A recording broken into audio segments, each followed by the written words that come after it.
Halo teman ngopi, kali ini Ayar Film akan membahas alur cerita film yang berasal dari Filipina yang berjudul. Sebelum lanjut, jangan lupa ngopi agar mata kita berseri jernih. Di awal film, diperlihatkan seorang wanita cantik bernama Emma yang hidup di tengah kemiskinan bersama kekasihnya yang bernama Ben Sipahutar. Dan juga Alfred yang merupakan tetangga dari Emma. Alfred ini adalah seorang mantan napi yang baru saja bebas dan sekarang ngontrak di sebelah kontrakan Emma. Alfred ini terlihat memeriksa dinding-dinding di kamarnya dan ternyata ada lubang yang mengarah langsung ke kamar Emma. Alfred ini melihat jelas kelakuan Ben kekasih Emma yang kasar dengan Emma. Ketika keributan telah selesai, si Ben ini ngajak Emma untuk mantap-mantapan. Dan itu semua dilihat oleh si Alfred melalui lubang kecil di dindingnya. Selesai mantap-mantapan, Emma secara diam-diam mengambil uang di dompet Ben dan menaruhnya di sebuah patung yang berlubang. Dan keesokan harinya, sang pemilik kontrakan yang tak lain ibunya si Ben datang untuk mengambil uang sewa. Dan terlihat Alfred yang ada di tengah-tengah mereka menyapa si ibu dan berkenalan dengan Emma bahwa ia adalah penghuni kontrakan yang baru. Tak lama Emma pun mulai berangkat bekerja. Dia bekerja pada sebuah koperasi simpan pinjam yang dibuat oleh Ben kekasihnya. Di hari itu Emma pun datang ke sebuah tempat untuk meminjamkan uang kepada seseorang temannya yang bernama Dina. Dina ini merupakan seorang wanita panggilan. Lalu Emma pun pergi ke gereja untuk melakukan pengakuan dosa. Di sana Emma pun berkata pada pendeta bahwa ia sebenarnya ingin pisah dengan Ben. Dia sudah tak sanggup karena terus-terusan dikasarin, tapi di sisi lain dia masih bergantung pada Ben. Ketika malam tiba, Ben berkata pada Emma bahwa ia baru saja dipecat dari pekerjaannya sebagai supir taksi. Ben yang kesal lantas melampiaskan kekesalannya itu pada Emma, dan di sisi lain Alfred kembali menyaksikan keributan mereka. Emma yang masih dalam keadaan menangis pun masih dipaksa untuk melayani. Tak lama Emma pergi ke kamar mandi umum untuk membersihkan dirinya. Lalu kemudian Alfred datang dan menghampiri Emma. Alfred lalu mulai membuka obrolan dan mengaku bahwa ia sebenarnya kasihan dengan Emma. Tapi dia sadar bukan siapa-siapa. Keesokan harinya Emma dan Alfred saling menyapa. Emma pun memberikan senyuman manis kepada Alfred. Lalu Emma pun mulai berkeliling untuk menagih uang yang ia pinjamkan. Singkat cerita, pada malam hari Emma ketika di kamar mandi, tiba-tiba Alfred menemuinya. Lalu Alfred mengajak Emma untuk menuju ke kamarnya. Di sana terlihat mereka mulai akrab, namun saking akrabnya mereka malah buka-bukaan sampai akhirnya terjadilah adegan yang kita tunggu. Ya benar, adegan mantap-mantapan. Setelah selesai mantap-mantapan, Alfred memberitahu Emma bahwa selama ini dirinya sudah memperhatikan Emma melalui lubang yang ada di dindingnya. Emma mendengar hal itu tak marah, bahkan ia memperbolehkan Alfred untuk terus mengintip. Keesokan harinya saat di rumah, Ben dan Emma kembali terlibat adu mulut dan Ben menuduh Emma telah mengambil uangnya darinya dan juga menuduh Emma telah selingkuh dengan pria lain. Emma pun mulai kebingungan kenapa tebakan Ben benar semua.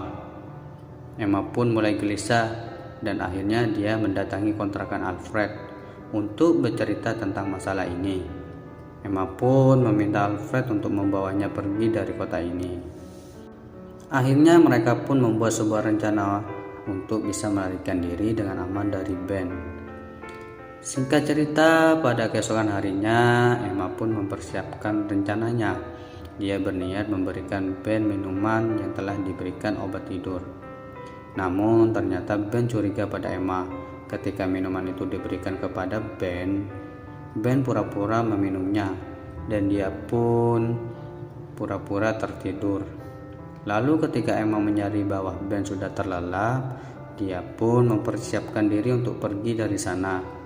Ketika Emma mulai melangkah keluar, Ben pun tiba-tiba muncul dari belakang dan terjadilah keributan. Di tengah-tengah keributan itu, Alfred pun muncul dari belakang dan langsung meninju Ben. Lalu Emma langsung mengambil pisau ditancapkanlah ke Ben, dan Ben langsung jatuh tak sadarkan diri. Alfred menenangkan Emma dan menyarankan agar mereka tetap tinggal di sana, agar tetangga-tetangga gak ada yang curiga. Dan Alfred lalu meminjam mobil pada temannya dan membawa Ben ke sungai.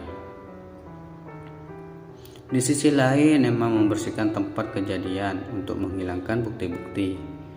Keesokan paginya, Emma dan ibunya pun mendatangi kantor polisi untuk membuat laporan orang hilang, bahwasannya Ben tidak pulang dari kemarin. Sang ibu pun menyarankan kepolisian agar ia segera memeriksa orang-orang yang berhutang uang dengan Ben, karena menurutnya orang-orang itulah yang patut dicurigai. Begitu tiba di rumah, sang ibu lalu jujur di mana sebenarnya ia gak pernah mengizinkan Ben untuk menikah dengan Emma. Mereka hanya diperbolehkan untuk tinggal bersama. Oleh karena itu, mereka pun tak kunjung menikah karena terhalang restu dari sang ibu Ben. Semenjak kejadian itu, Alfred dan Emma sepakat untuk tak saling bertemu untuk sementara waktu. Mereka pun hanya berkomunikasi melalui lubang kecil yang ada di dinding. Pada malam hari, Emma yang sudah lama gak diajak olahraga secara tiba-tiba mendatangi kontrakan Alfred. Dia diam-diam tanpa memberitahu Alfred. Di sana Emma kaget karena ternyata di dalam kamarnya terdapat Dina yang baru selesai pakai baju. Sebelum Emma semakin marah, Alfred segera menjelaskan bahwa Dina datang kemari karena temannya Alfred ini lagi butuh jasanya Dina, dan juga menyediakan tempatnya sekaligus karena Alfred lagi butuh uang.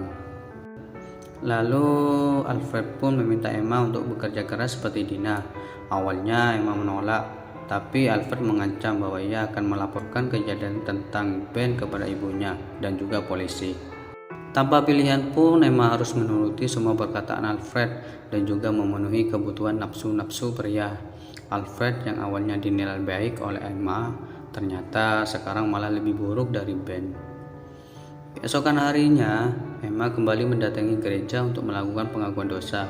Ketika ditanya dosa apa yang sudah ia perbuat, Emma malah pergi dari sana, berjalan pulang dengan tatapan kosong.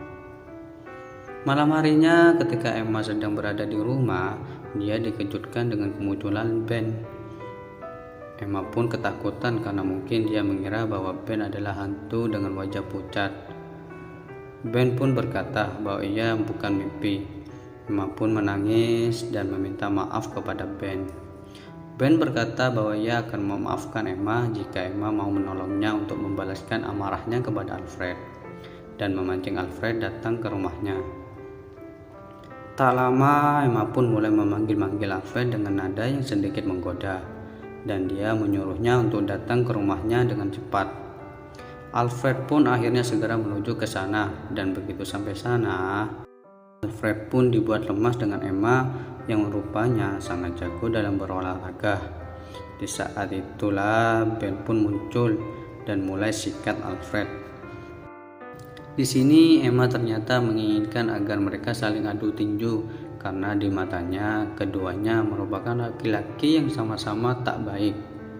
Mereka berdua pun pada akhirnya tak bernafas di tempat akibat adu tinju.